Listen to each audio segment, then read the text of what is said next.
me tell you about a friend. It's Craig LeBlanc where the good times never end. Talking Parks and Rec, it's a show you gotta know. Welcome one and all to the Daily Parks and Rec Show. It's the Daily Parks and Rec Show.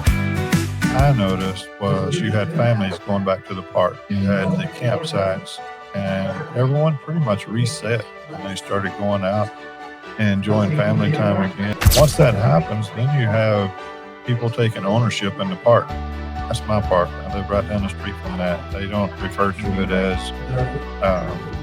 Gerard Park or anything like that. That's my park. Welcome back to the Daily Parks and Rec Show from the 2025 LRPA Convention. In this episode, we're sitting down with Tracey Kincade of Kincade Recreation, a longtime LRPA supporter with nearly 2 decades of experience serving communities across the state. From commercial playground design and turnkey installations to inclusive, sensory-focused play spaces, Tracey shares how recreation infrastructure shapes community pride, accessibility, and long-term impact. We'll also talk about his unique journey from career firefighter to playground professional and why Parks and Recreation isn't just a service, it's essential. This is leadership, legacy, and community in action. Let's dive in. All right, so we are live again. This is Craig LeBlanc with the Daily Parks and Rec Show, live from the 2025 LRPA Convention 80th anniversary. And I've got Tracey Kincade with me. He's been a supporter of the LRPA. How many years have you come to LRPA? We've been coming since 2006. Wow, so almost coming up on 20 years, huh? 20 years. Man. Going fast. Now, you started out in, or tell us a little bit about what Kincade Rec does. Well, we started out doing recreational playground installs back in 97. And then we were fortunate enough to buy the territory in 2006 for the state of Louisiana. Mm-hmm. So we do commercial playground sales and install pretty much a turnkey job for any project that you have. Mm. Now, have you always, what got you in just the playground business? Was it just an idea that you had, or what's been your exposure to Parks and Rec before then? Well, I'd only been there and worked at golf courses, etc., growing up through high school and stuff. And then being a career firefighter, we have a lot of time off, fortunately, and our schedule allowed. So we were able to start doing installations, and then it progressed into being able to support the communities and start selling playground. Mm. And so what's the difference between the playground equipment that you I guess install versus some of the other ones that are kind of on the market? I'm assuming there's like low cost leaders that are maybe very cheap versus all the others. So maybe how is yours different from the others that you might find? Well, ours is pretty much the oldest playground in the industry. Mr. Orange invented merry-go-round back in 1928. Oh yeah, when are those coming? Those death traps coming back? I missed those. So we've made a few changes to it, and they've got a clutching system, but the fun's still there. Yeah. And in today's society, and we've progressed and moved forward, and we have inclusive worlds now that you can actually play with wheelchairs and permanent crutches, etc., and have your caregiver or someone sit with you as you actually do the merry-go-round. So now what are some of the other inclusive components? Because I know inclusiveness is now a big thing where a lot of these old playgrounds, maybe the wheelchair could go up to it, but they really can't play on it. And so what are some of the things that are doing to where, So when I first got in the industry, we had everything needed to be ADA accessible, and then we had ramping systems for wheelchairs, etc., and disabilities were considered more physical disabilities. Miracle on the forefront went and we hired specialists and doctors that specialize in autism and sensory needs. And so now we all have sensory panels and everything is inclusive play. So that was one of the forefronts, and being the leader in the industry, being Miracle, that we pretty much with inclusive play and sensory needs and autism, recognizing this and specializing in that and play events, then I feel like that pretty much puts us in the front. Hmm.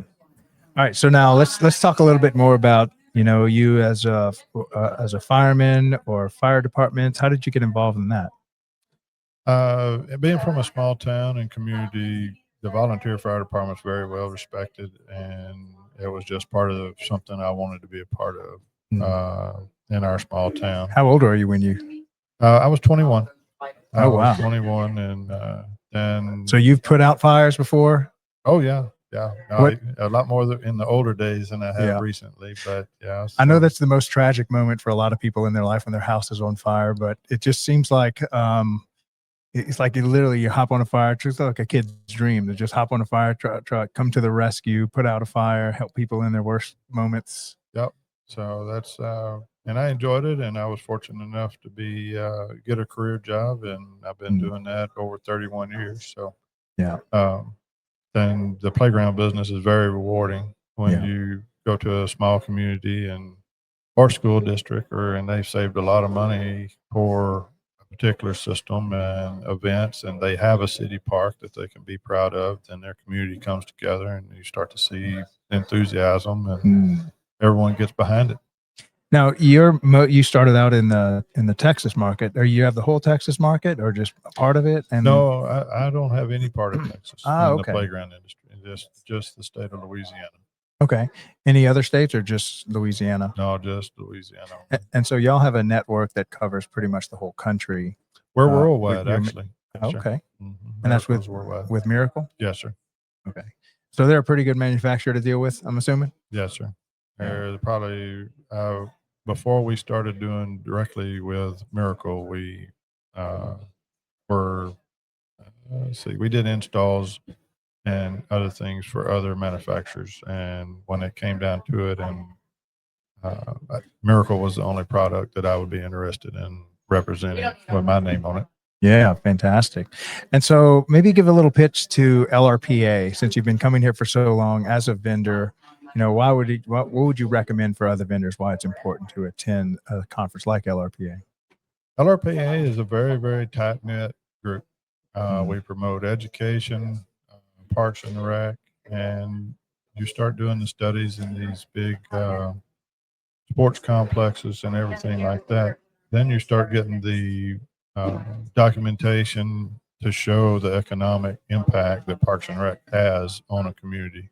Louisiana Recreation and Parks, they concentrate on local parks, events, movie night in the park, etc., and they promote their town in that way as well. So Louisiana is a very, very good networking group. Yeah, very tight knit. Yeah.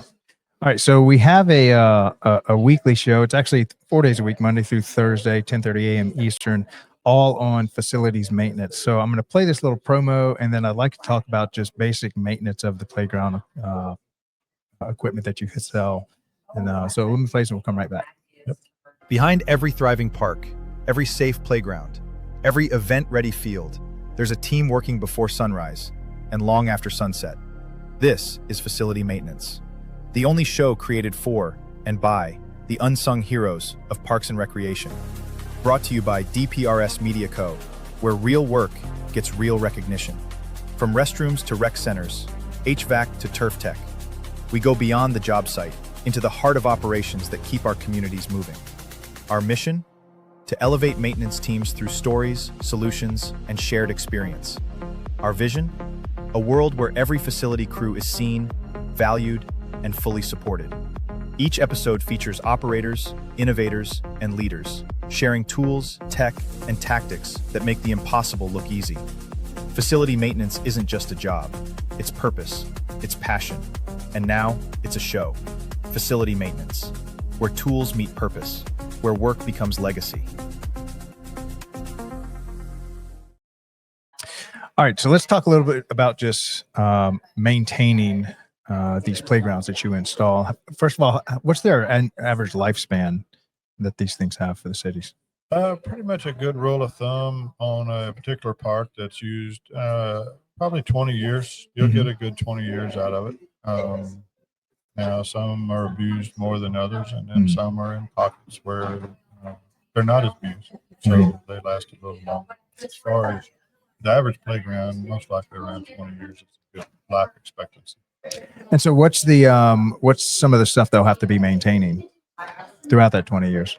Your surfacing is very important as far as checking your nuts and bolts and just a general maintenance schedule. You stay on top of it. It's easier to do small fixes at a time versus waiting and not really paying attention to it until it's a problem. And I'm assuming they can work with you on any of the other maintenance bolts and stuff that you can send them. Yes, yeah, we're just a phone call away, and they just if they have any questions, they just call us and or send pictures or text and say, "This is what we're needing, and this is what do you recommend, and can you help us out?" Now, what's the best way they can get in touch with you?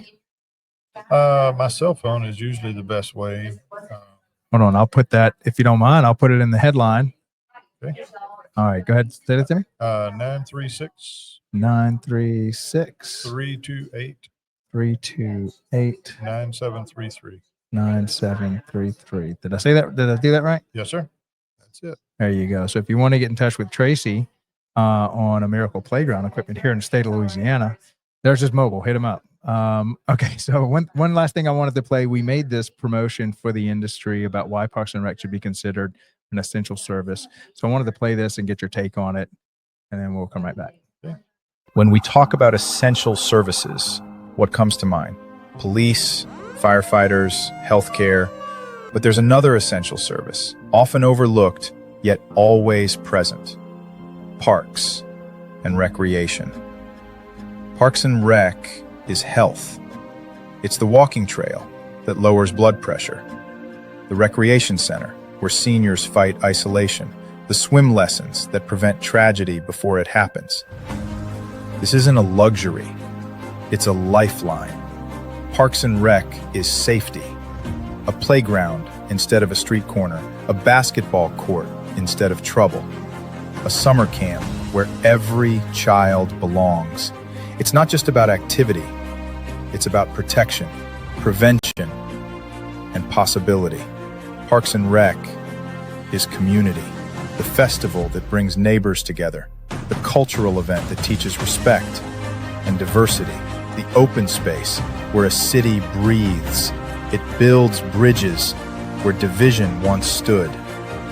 It gives people a reason to gather, to connect, to care. And Parks and Rec is economics. It strengthens property values. It drives tourism through events and trails. It saves on healthcare costs. Every dollar invested multiplies, feeding back into schools, into safety, into growth. Essential service is not just about survival, it's about thriving. And Parks and Recreation is where thriving begins. In wellness, in equity, in culture, and in joy. Parks and Rec isn't extra, it's essential.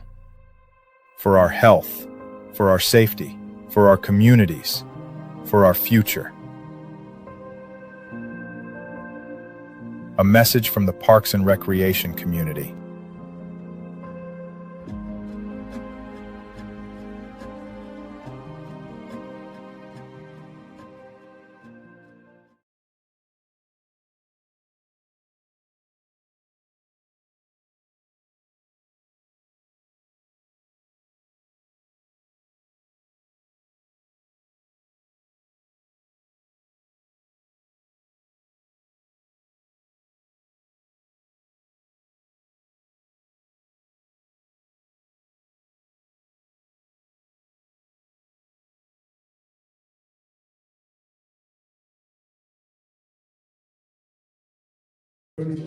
All right, we're back. Had a little internet glitch. So what did you think of the promotion, and maybe what testimony can you give for the industry as to why this is an essential service?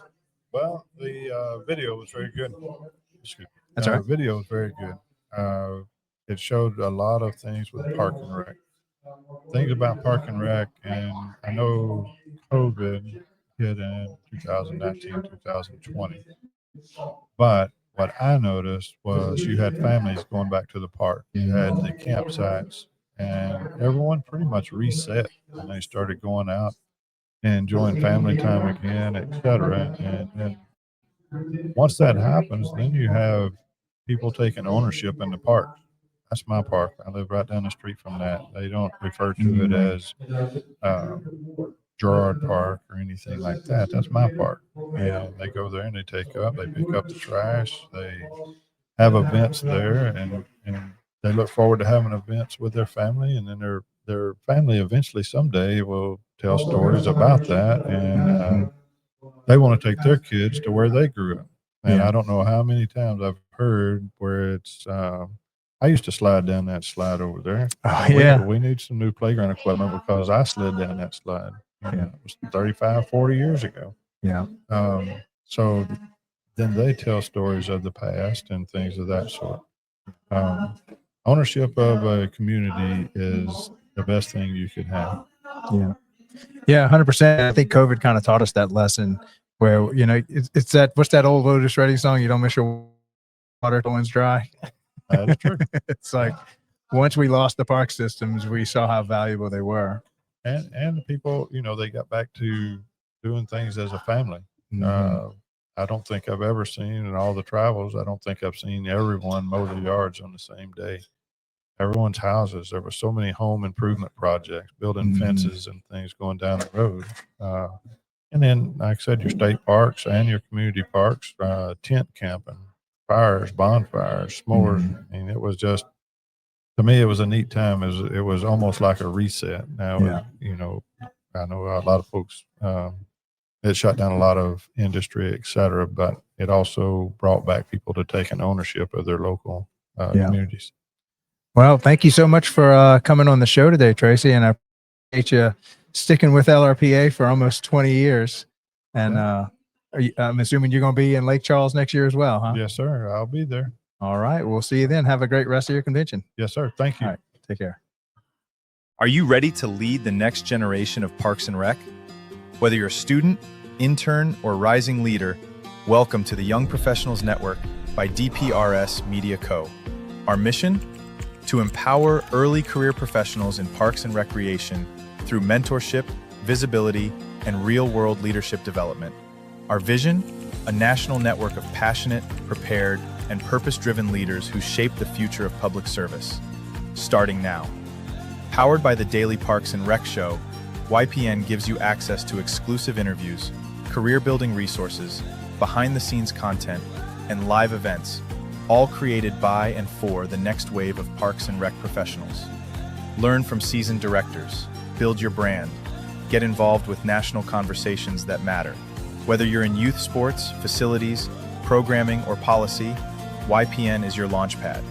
Young Professionals Network, your career, your community, your story.